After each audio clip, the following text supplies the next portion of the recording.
Hello everyone. We are knowing about circulatory system. In last videos we know about blood circulation in our body and lymphatic system. In this video we are going to know about evolution of the circulatory system or transport system. In starting stage, unicellular organisms lived in seawater and they have no problems for transportation. After some time, they formed a membrane around the cell, that is plasma membrane. After the formation of this membrane, the problem of transportation arose. To transportation, nature has found the solution by creating a microscopic ocean inside the cell which has its own currents. In unicellular organisms like amoeba, the protoplasm shows some natural movements. These movements are called Brownian movements, because of which the nutrients and oxygens are distributed throughout the protoplasm equally by these Brownian movements. This is the simplest intracellular transportation system present in unicellular animals, and it is continued in multicellular animals including humans also. The protoplasm of any cell in our body is mobile and protoplasmic currents exist even in the nerve cells also for transportation of nutrients and oxygen gases. Later, the unicellular organisms are developed into multicellular animals.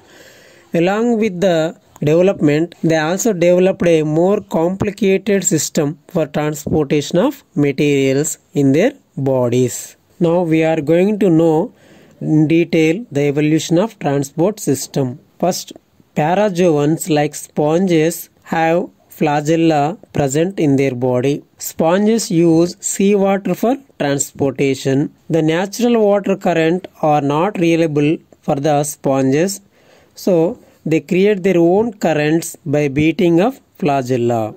Next, cnidarians, which are better evolved than sponges. Example, hydra and jellyfish. They developed a blind sac like a gastrovascular cavity. The blind sac has taken up the function of digestion and transportation of nutrients to each and every cell of the body. Next, platyhelminthes, example Fasciola hepatica. In these organisms, the digestive system is highly branched and supplies digested food to all the cells directly. In these organisms, the excretory system collects wastes from each cell individually. In these organisms, most of the body is occupied by digestive and excretory systems. Digestive and excretory systems are transports the materials in these animals. Next, Nematohelminthes, example roundworms. The pseudocoelom has taken up the function of collection and distribution of materials in these animals.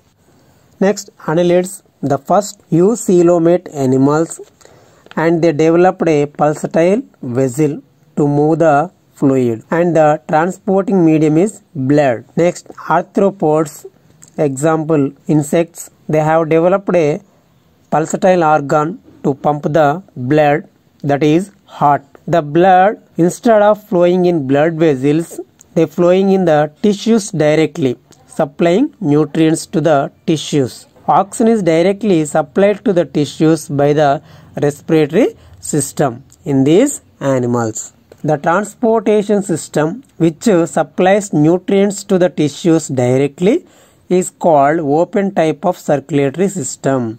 Example, arthropods, many molluscs and lower chordates have this type of circulatory system.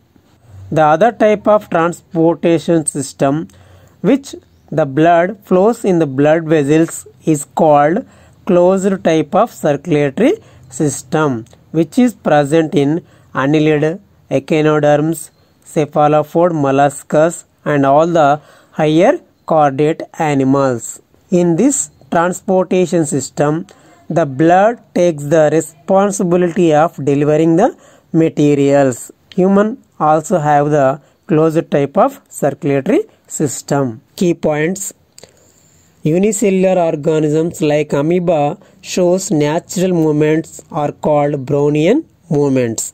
Parazoans like sponges use seawater for transportation. Cnidarians have developed bland sac like gastrovascular cavity for transportation of nutrients. Platyhelminthes have excretory and digestive system for transportation. Nematohelminthes developed a pseudocoelom to function of collection and distribution of materials. Annelids developed a pulsatile vessel to move the fluid, and transporting medium is blood. Arthropods have developed a pulsatile organ to pump the blood, that is heart. Transport system which supplies nutrients to the tissues directly is called open circulatory system. The transportation system, the blood which flows in the blood vessels, is called closed type of circulatory system.